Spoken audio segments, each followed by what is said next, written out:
దొంగలు ఎవరో, మన కోసం పనిచేస్తున్న ఎవరో న్యాయంగా గుర్తించండి, వాళ్ళ తరఫే నిలబడండి. తెలంగాణ ఒక ఉద్యమాల గడ్డ, ఒక నిజాయితీ గడ్డ. అమాయకులు అని చెప్పి సైలెంట్ ఉండరు. నిజాయితీ గడ్డ, నిజాయితీ వైపే నిలబడాల్సిందిగా నేను కోరుతున్నాను.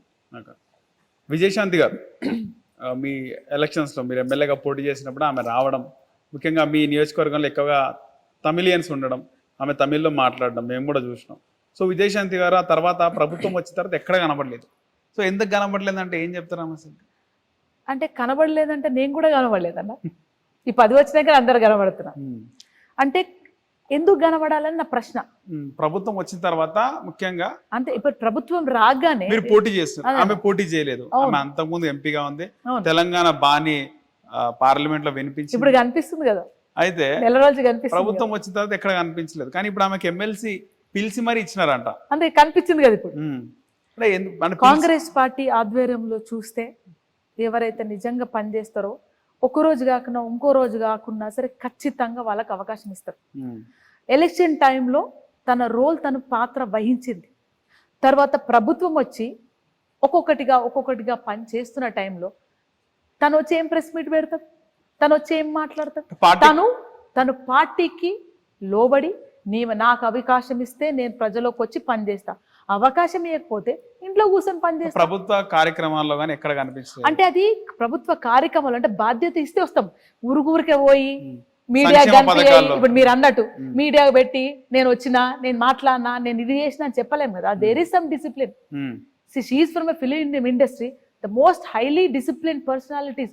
ఆ స్థాయికి వచ్చిందంటే ద వే ఆఫ్ డిసిప్లిన్. రాలేదా, రానివ్వలేదా, గవర్నమెంట్ వచ్చింది కదా ఆమెతో ఏం పని? అట్లేం లేదండి. కాంగ్రెస్ పార్టీ ఆధ్వర్యంలో, రేవంత్ అన్న గారి ఆధ్వర్యంలో అన్నగారికి తెలుసు ఎవరు పని చేస్తారు, ఎవరు పని చేయరని తెలుసు. ఆయన ఎవరికి ఎప్పుడు ఒక బాధ్యత, పదవి అనట్లేదు, గుర్తుపెట్టుకోండి. ఎమ్మెల్సీ ఇచ్చేసారు అనగానే ఇట్స్ రెస్పాన్సిబిలిటీ. ఇప్పుడు నాకన్నారు ఒక పదవి ఇచ్చిర్రంటే ఆ పదవి ఎందుకు ఇచ్చినారు? నీకు పని చేయడానికి ఇచ్చినారు. ఆ చైర్లో కూర్చొని మీసాలు తిప్పుకొని తిరిగి పనుకోవడానికి కాదాడ. నీకు ఒక బాధ్యత ఇచ్చినారు. వాళ్ళు ఎవరికి ఎప్పుడు బాధ్యత అప్పచెప్పాలనే అంచనా ఉంది తప్ప, కానీ 24 గంటలు వచ్చి చిల్లరగా ఫేస్బుక్లోనో యూట్యూబ్లోనో ప్రెస్ మీట్ ఇచ్చుకుంటా లేనిది ఉన్నట్టు చెప్పడము, ఉన్నది ఎక్స్లో మాట్లాడుకుంటా, ట్విట్టర్లో లేనిది ఉన్నట్టు చెప్పడం, ఉన్నది అవును కాదు అవును వాడు వీడు వాడు. నువ్వు ఎన్ని తిరుమాలు చేసినా కానీ ప్రజలకు నువ్వు ఎంత గోల్ తెప్పినా మనోళ్ళు ప్రజలు ఏడ నిలబడాలో, ఎప్పుడు ఎదుర్కోవాలో, ఎప్పుడు తిరగబాటు చేయాలో వాళ్ళు చేస్తారు. ఆమె ఎమ్మెల్సీతో పాటు విజయశాంతి గారికి ఇంకేం బాధ్యత ఇస్తున్నారు అక్క? అది నాకు తెలియదన్న. అది ప్రభుత్వ నిర్వహణ ఏ బాధ్యత ఇచ్చినా. ఎందుకంటే తెలంగాణ ఉద్యమంలో శాంతక్క గారి కీలక పాత్ర చాలా ఉంది. తన ఉద్యమానికి సపోర్ట్ చేసినందుకు కూడా తనకు ఫిలిం అవకాశాలు కూడా చాలా పోయినాయి. తన సొంత పార్టీని నడుపుకోవాలని తన ముందుకు వచ్చిన ఆ పార్టీని విలీనం చేయడం జరిగింది. తనకు ఏ గుర్తింపు రాలేదు, మనకు ఏ గుర్తింపు రాని మరి 10 ఏళ్ల నుంచి ఎప్పుడు ఎందుకు కనిపించలే? మరి ఈ సంవత్సరం నుంచి కనబడతలేదు కాంగ్రెస్ పార్టీకి పనిచేస్తుంది కదా. అదే అంటారు. సరే అన్న, కాంగ్రెస్ పార్టీకి కనిపిస్తలేదు అని 10 సంవత్సరం నుంచి కనబడ 10 ఏళ్ల నుంచి కనిపించినప్పుడు అప్పుడు ఎందుకు ఒక ప్రెస్ మీట్ పోయి ఎందుకు అడగలేదు? అక్క నువ్వు కనబడతలేవని ఒక వీడియో పోయి మాట్లాడలేకపోయారు ప్రెస్? అప్పుడు ప్రభుత్వం లేదు కదా, కాంగ్రెస్ ప్రభుత్వం. ఆ ప్రభుత్వం ఎందుకు ప్రశ్నించలేదు మరి? అంటే ఇప్పుడు కాంగ్రెస్ ప్రభుత్వం అదే అన్న, నేను అదే ఆ ప్రభుత్వం ఎందుకో ప్రశ్నించలేదు మరి? అంటే అప్పుడు కాంగ్రెస్ లో లేదు, అప్పుడు కాంగ్రెస్ లో ఉంది కదా, బీఆర్ఎస్ ప్రభుత్వం కదా. మొదట బీఆర్ఎస్ లోనే ఉండే కదా అక్క. లేదు, బీఆర్ఎస్ లో వచ్చేసింది కదా. 2014లో ఆమె మెదక్ ఎమ్మెల్యేగా పోటీ చేసింది కాంగ్రెస్ నుంచి. తర్వాత పోలే బీఆర్ఎస్.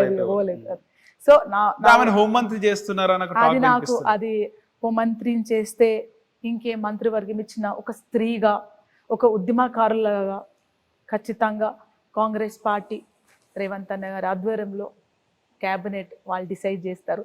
నేను అంత పెద్ద మాట్లాడే నాకు అవగాహన లేదు, ఓకేనా. బట్ ఏది ఇచ్చినా సరే ఒక ఉద్యమకారులాగా పర్సనల్గా తెలుసు, ఉద్యమాలు ఉన్నప్పుడు కూడా మేము చూస్తూ వచ్చాము అక్కని.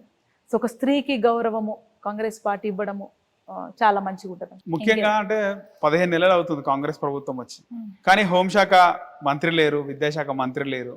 ఎందుకు, ఏ విధంగా? అంటే ప్రతిపక్షం స్ట్రాంగ్ అవుతుంది, అధికార పక్షం కాంగ్రెస్ ప్రభుత్వం కొంచెం వీక్ అవుతుంది. నిన్న ముఖ్యమంత్రి కూడా ఆయన కూడా మాట్లాడడం జరిగింది. అందరు నన్ను తిడుతున్నారు అంటున్నారు, అందరూ ప్రభుత్వం పైన వ్యతిరేకత ఉందంటున్నారు, ఎందుకు వ్యతిరేకత ఉందని పథకాల గురించి చెప్పిండు. నేను ఫ్రీ కరెంట్ ఇస్తలేనా, ఫ్రీ బస్ ఇస్తలేనా, 25 లక్షల రైతులకి దాదాపు 20,000 కోట్లు నేను రుణమాఫీ చేసినానని అన్ని పథకాలను చదువుతున్నా. ఈ టైంలో ఎందుకు ఈ హోంశాఖ మంత్రి కానీ విద్యాశాఖ మంత్రిని ఎందుకు భర్తీ చేయట్లేదు? నేను ఇందాక చెప్పినట్టు అన్నయ్య, పథకాలు అన్న మనకు మొత్తం system, there is no system at all. As an administrator even I know basic administrative rules. ఏదో గదన బిడ్డకి ఇచ్చింది, కూసబెట్టింది ఇచ్చింది అన్నది కాదు. ఒక క్వాలిఫైడ్ సబ్జెక్ట్ ఉంది, క్వాలిఫికేషన్ ఉంది కాబట్టి ఇక్కడ కూర్చోబెట్టినప్పుడు నాకు ఇంత చిన్న డిపార్ట్మెంట్, చిన్న కల్చరల్ లో ఒక చిన్న వింగ్, ఈ వింగే ఇంత చెత్త చేసి పెట్టిర్రంటే మరి అన్ని డిపార్ట్మెంట్స్ ని సెగ్రిగేట్ చేసుకుంటూ ఒక్కొక్కటిగా తీసుకుంటూ ఎవరికి ఏ బాధ్యత అప్పచెప్పాలని ఒక అంచనాతోని, ఒక క్యాల్కులేషన్స్ తోని ఒక్కొక్కటిగా చేసుకుంటూ వస్తున్నారు. ఏదో ఇవ్వలే అంటే ముందు చేసిన తప్పులే మనం చెయ్యొద్దు. ఏది మనము లాంగ్ టర్మ్లో చూసుకుంటూ పోతే, ఏది చేస్తే ప్రజలకు మంచిది, ఏది చేస్తే తెలంగాణ ప్రజలకు మంచిది, ఏది చేస్తే ఏ తెలంగాణ ప్రజలు ఊహాలోకంలో మభ్యలో ఫాల్స్ లైఫ్లో బతుకుతుండ్రో వాళ్ళని భూమి మీదకి తీసుకొచ్చి, అరే ఇదిరా మన బతుకు, మన బతుకులు ఎట్టుపోతున్నాయి, మన పిల్లల బతుకులు ఎట్టుపోతున్నాయి, మనం ఎందుకు కోసం కొట్లాడాలి అని తెలవాలంటే దానికి ఇందాక అన్నట్టు ఎందుకు ముందు ఇవ్వలేదు 1 year లేదు, ఇస్తారు. దానికి ఒక సిస్టమ్ ఉంటుంది, దెర్ ఇస్ ఎ ప్రొసీజర్. నువ్వు వచ్చినావు కదా నీకు ఇచ్చేసిన పోరా, నువ్వు ఏమైనా కాలవాడు అనేది కాదు కదా. హోంశాఖ మంత్రి చాలా ఇంపార్టెంట్, ఇవన్నీ రేవంత్ గారు ముఖ్యమంత్రి ఆధ్వర్యంలో పెట్టుకున్నారు. దాన్ని ఎప్పుడు ఎవరికి ఎట్లా బాధ్యత అప్పచెప్పాలో వాళ్ళకు ఒక ప్లాన్ ఆఫ్ యాక్షన్ ఉంటుంది, ఒక పద్ధతి ఉంటుంది. ఆ ప్లాన్ ఆఫ్ యాక్షన్స్ అన్ని ప్రజలకు మంచి చేయాలనే తప్ప ఇంకేముంటుంది చెప్పండి. ప్రజలు ఎన్నుకున్న ప్రభుత్వం, ప్రజల కోసమే నిఖచ్చితంగా పనిచేయాలన్న ప్రభుత్వం. It is a challenge for us. మొత్తం ఏమి లేదు, నువ్వు వచ్చి కూర్చొని నాకు చేయి పెడతాడే ఫస్ట్ నాకు సగ పెట్టుకొని. ఎమ్మెల్సీ కవిత ఆమె మన కౌన్సిల్లో మాట్లాడడం జరిగింది. గవర్నమెంట్ కళ్యాణ లక్ష్మిలో భాగంగా తులం బంగారం ఇస్తున్నారు, ఏమైందని అడిగింది ఒకటి. రెండోది ఆసరా పెన్షన్లు సంబంధించి 2,000 4,000 చేస్తున్నారు, ఇంకా చేయలేదు అని ఆమె అడుగుతుంది. ఏమంటారు? ప్రియమైన కవితక్క, అన్ని చేస్తాం. ఇంకా అంటే ఖజానా కాలు పెట్టిరు కదా, మనం కూడా దాన్ని ఏ విధంగా ఇన్కమ్ జనరేషన్స్ లో ఫస్ట్ పెట్టి, ఇప్పుడు మీరు అన్న టూరిజం ని డెవలప్ చేయాలి.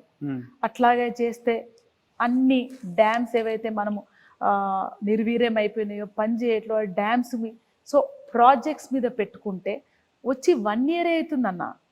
C my question is, it's 1 year మనం అవకాశం ఇవ్వాలి. కొత్తకి ఇంటికి పెళ్ళైన వచ్చిన ఒక బిడ్డకు నీకు రాయన అద్దెలో తినడు, ఒక ఫ్యామిలీగా ప్రజల కోసం పని. హిట్ టీవీ యాప్, ఇందులో short news, live news, entertainment shows, movies, digital magazines తో పాటు మీ జిల్లా వార్తలను కూడా ఫ్రీగా చూడొచ్చు. ఇంకెందుకు ఆలస్యం, వెంటనే హిట్ టీవీ యాప్ ని డౌన్లోడ్ చేసుకుని ఫ్రీగా ఎంటర్టైన్మెంట్ పొందండి. Hit TV app, hit TV app, please download hit TV app. Hit TV app ని ఫ్రీగా డౌన్లోడ్ చేసుకుని ఎంజాయ్ చేయండి. మీకు నచ్చిన ఎంటర్టైన్మెంట్ కోసం హిట్ టీవీ యాప్ ని ఫ్రీగా డౌన్లోడ్ చేసుకుని ఎంజాయ్ చేయండి. హిట్ టీవీ యాప్ ని డౌన్లోడ్ చేసుకుని ఆస్వాదించండి, ఆశీర్వదించండి. ఇంతమంది సెలబ్రిటీలు హిట్ టీవీ యాప్ ని డౌన్లోడ్ చేసుకోండి అని చెప్తున్నారంటే ఎంత మంచి యాప్ ఆలోచించండి. అమెరికా అమెరికా అమెరికా అమెరికాలో చదవాలనుకునే వాళ్ళకి విశ్వసనీయమైన పేరు మన శౌర్య కన్సల్టెన్సీ. UK లో 1 year masters, UK లో 1 year masters, 2 years work permit up to 5 years visa. Contact Saurya Consultancy. Contact 89851 89851.